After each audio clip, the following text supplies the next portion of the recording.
Well, hi, everybody. It's Kim Winter from Logistics Executive Group again. Thanks for joining us in our series of interviews with business leaders, not only across logistics and supply chain, but specifically in that area today. And I'm glad to be joined by a colleague based here, I think, here in Dubai. We'll hear from him in a second. But education really varied, as I think we'll hear, but certainly at the upper end of education, a lot of work and qualifications out of Harvard and a couple of other senior institutions. Began work, I think, as an analyst and then moving through from Pricewaterhouse, a couple of very major institutes around the world, McKinsey's, the Clinton Climate Initiative, I think was one of the ports of call on the journey through. And then ending up today in a role with Agility, which is getting a lot of news at the moment, one of the larger logistics players in the world in the area of strategic planning in Agility Logistics Parks. Without further ado, it's my great pleasure to welcome with us one of my colleagues around this part of the world, Ronald Philip. Welcome, Ronald. Thank you, Kim. It's a real pleasure to be here. Great. Thanks for joining us. And I usually start off by asking our guests a little bit about their early years, formative years, where they were brought up, and entry into the logistics field. How did it all unfold for you? Sure, Kim. So my early years were spent in Zambia in a small copper mining township. And then I got a scholarship to middle school in the UK and then continued in boarding school in Bangalore and then went to engineering school and business school. My first job was as an analyst with the World Bank, where I looked at infrastructure and transport projects across the developing world in Africa, South America, and Asia. And that's where I really developed a passion for solving problems in logistics, transport, real estate, and property in the developing world. So over the last 2 decades, that's been the common thread through my career. First working in infrastructure finance and PwC's practice in South Asia. Lots of projects did not work out because of government and political risk. So I went back to the Kennedy School to study public policy and really build some of the soft skills, multi-party negotiations, leadership, communication, etc., that would help me in solving some of these complex problems. Post the Kennedy School, I worked with the World Economic Forum's supply chain and transport industry, working on a lot of complex multi-stakeholder issues like enabling trade. There's some fantastic collaborations that we were able to pull together when it came to natural emergencies, and something that we called logistics emergency teams, where the UN, if they had a crisis anywhere, could call on a coalition of private sector logistics companies to bring aid to those situations. So I was at the World Economic Forum for some time, and then I was with McKinsey and Company for 6 years, first in the US, and then I moved to Dubai and focusing again on solving top-level CEO and minister-level challenges in transport and infrastructure in the emerging markets. And then over the last couple of years, I've been with Agility, leading strategy for the logistics parks business, which is essentially an industrial real estate business that focuses on the emerging markets.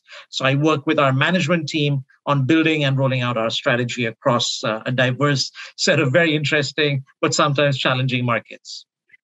Well, you've covered a lot of ground, Ronald. For the sound of it, you should be about 60 or 70 years of age, but you seem to keep yourself well restored over that period, so well done. Thank you. Yeah. And you mentioned the World Economic Forum and the World Bank and the United Nations, and I'm not too sure whether you were there at the time, but we were called upon in 2004 from Australia to deploy a team of logistics specialists into Sri Lanka, Colombo, Sri Lanka, and the world's biggest peacetime airlift operation. And all of those organisations were there, as well were DHL, who were coordinating those disaster relief efforts. So we were there for 2 weeks, and unfortunate in the situation, but it was great to see the collaboration that occurred. A lot of lessons were learned during that period by all those organisations as well, in a magnitude disaster of that size. Yeah, it was very interesting working when the PPPs all came together. You've become one of the preeminent infrastructure specialists around the globe in the area of infrastructure and providing the type of background in implementing the sort of policies and structures for logistics and supply chain to be able to flow, especially in the emerging markets.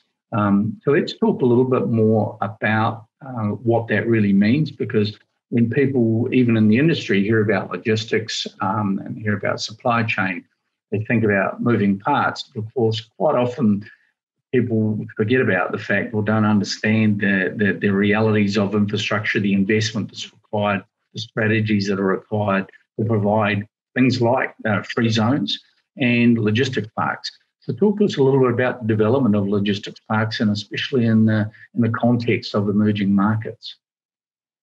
Sure. So logistics parks are a key part of the enabling infrastructure for a lot of these businesses to flourish and to attract FDI.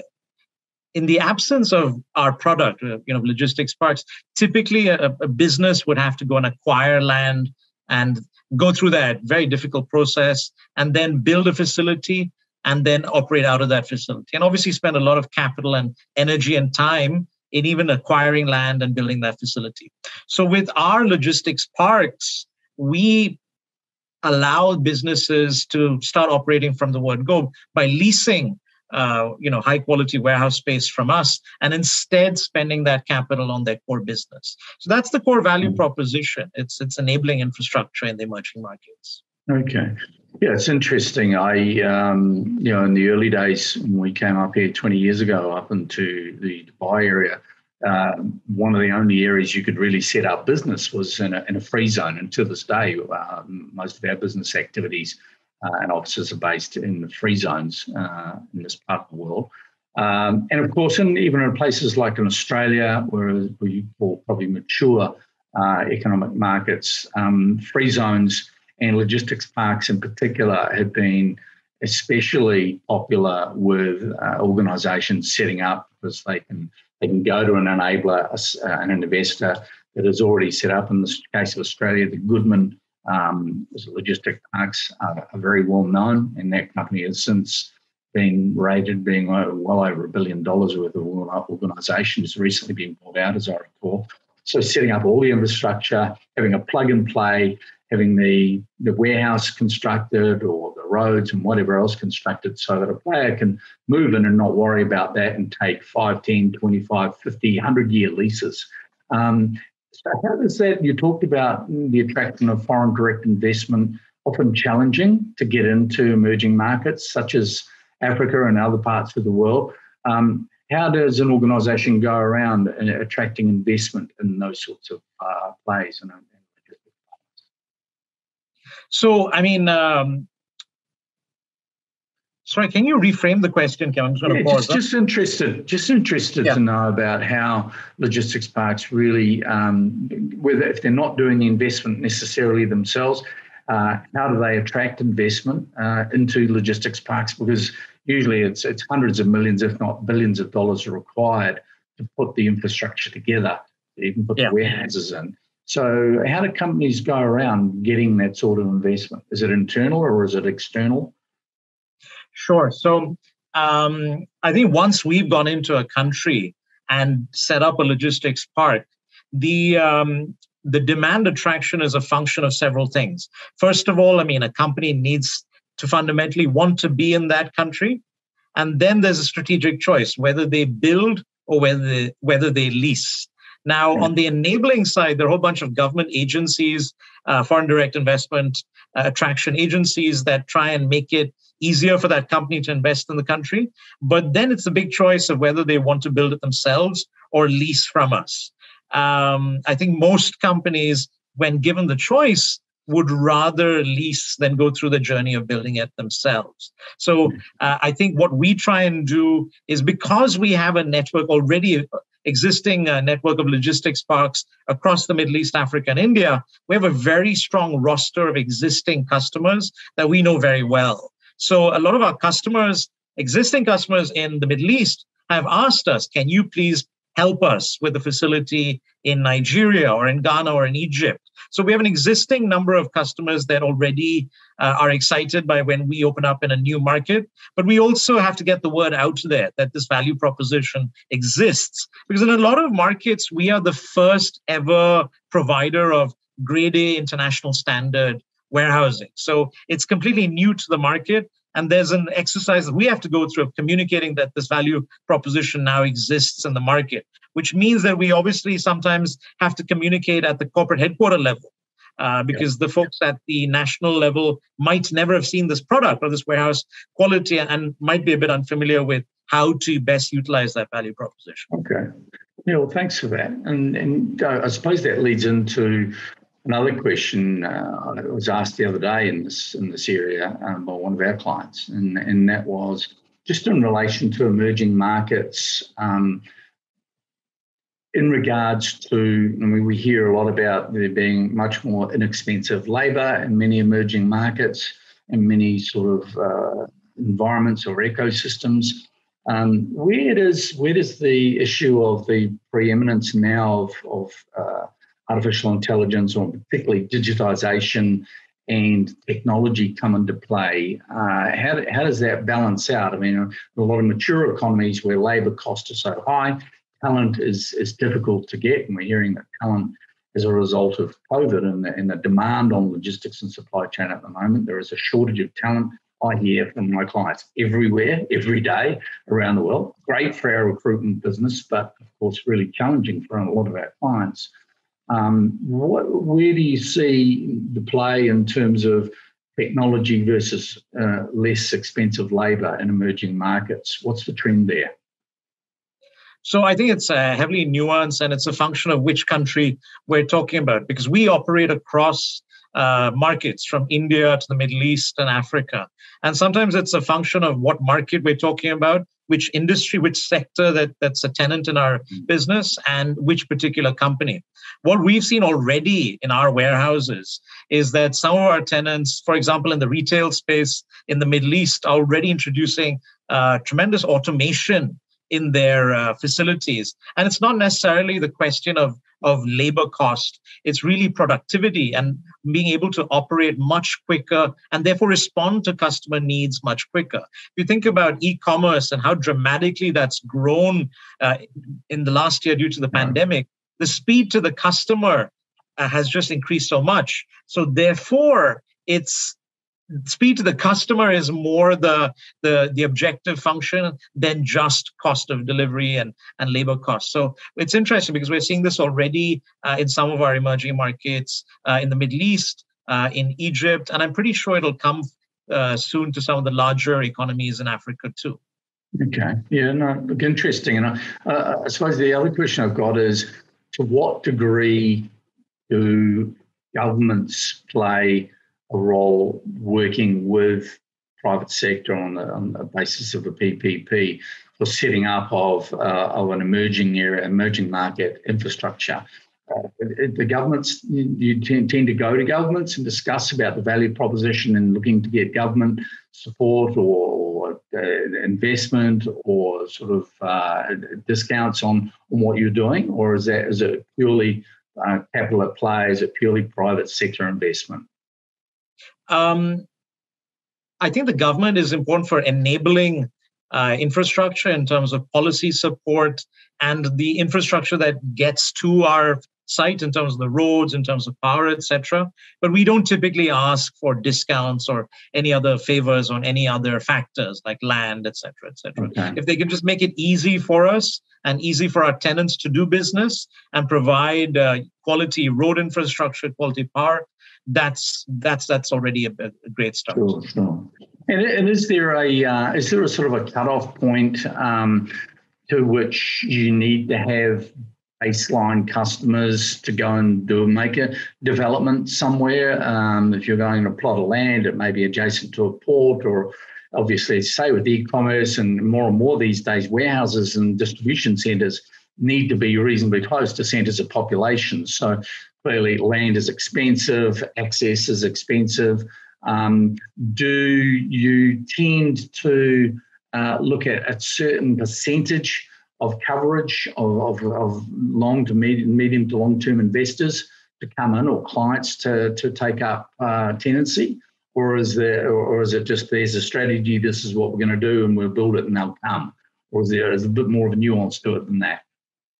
Yeah, so we've had to adapt that approach in different markets, because at least when it came to Africa and our logistics parks there, what we discovered is that people will only believe it when they see it. So what we've had to do is we build large logistics parks, but we break those down into phases. So we typically build a first phase speculatively without any customer commitments in some instances. And as we get going, as customers see the building actually come up and they believe that we will actually be open in when we say we will, then we start getting customer inquiries, and then that's when leasing starts. But we have the risk appetite to build that first phase speculative. Now, this is built on a business case where we've done extensive research on the demand in that market, on that particular location. Location is critical in our business. So once we've got a market where we think there's demand, and if the location is right, we're comfortable taking the risk on building that speculative first phase. Okay. Well, it sounds like not an industry for the faint-hearted.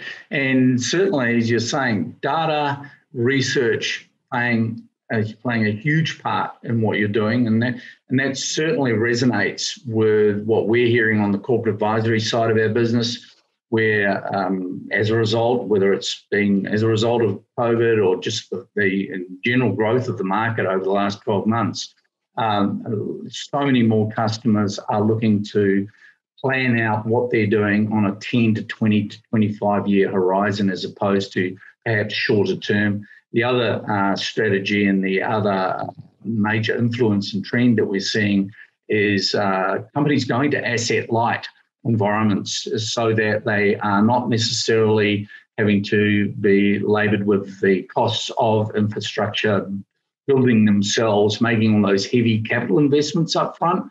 And I wondered if you're seeing that there's been much of a trend over the last 12 months towards that. Has there been a growth in logistics parks and free zones, for example, versus companies going it alone and doing it themselves? Or has it been pretty much linear growth?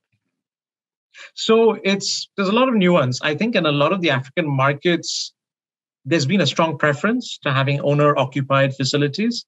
But as there's an increased supply of quality stock to lease, there's an increase in companies leasing, because that gives them much more flexibility and much more, agility in terms of their markets. And they can, the companies that are in our logistics parks, they have the flexibility to take more space, to reduce the space. Yeah. And I think more of the market will slowly realize that.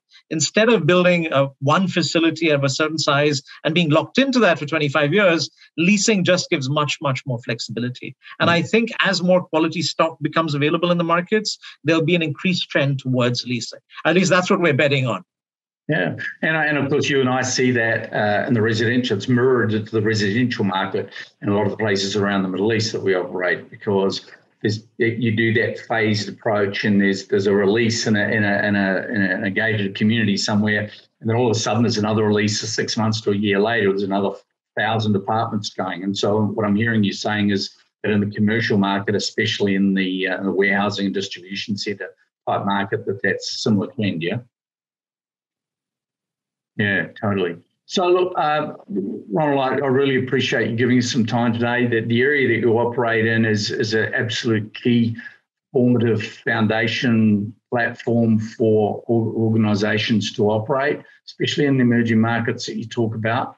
It enables companies and players to get into various markets and have an opportunity to serve customers with demands continuously dynamically changing and increasing in their requirements. So really appreciate you shedding a light on today what you do, what the organisation does, and some of the trends in that market. Very informative.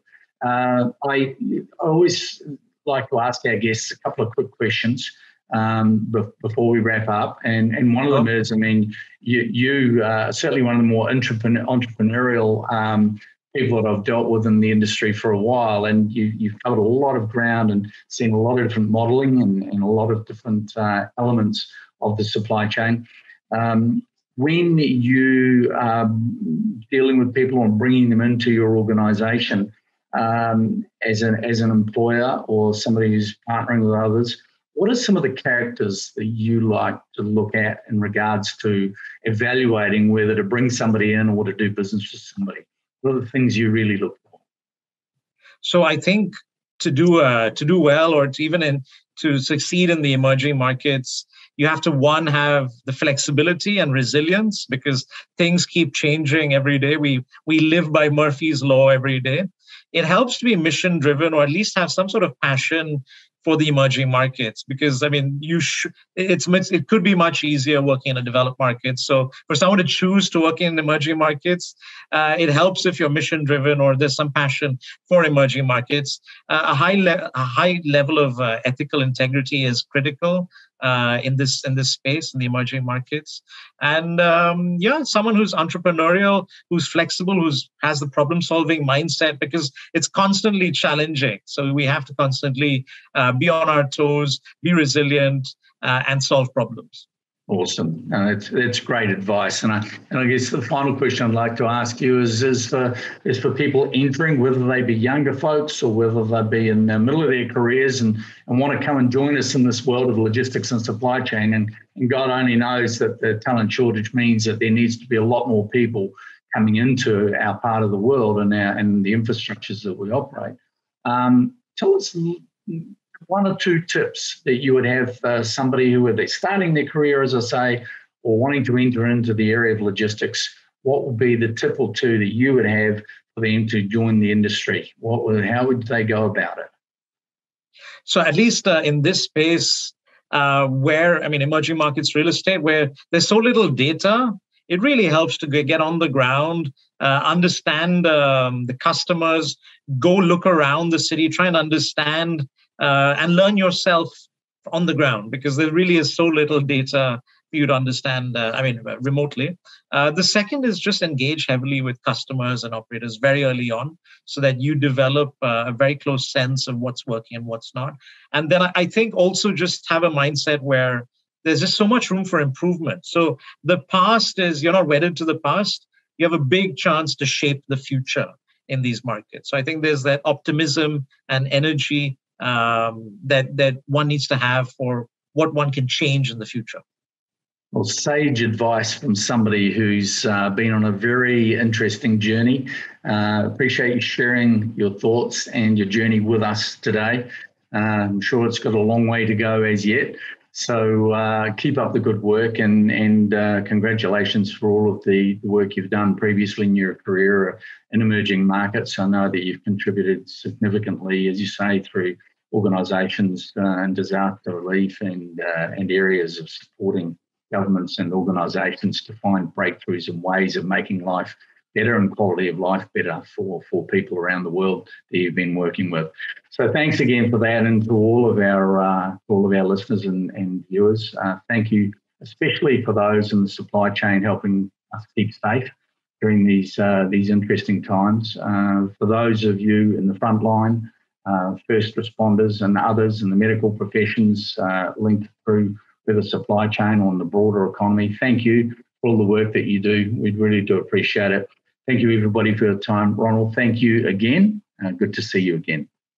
Absolute pleasure, and thank you for having me, Ken. Thanks, Ronald, and thanks, everybody. Thank you.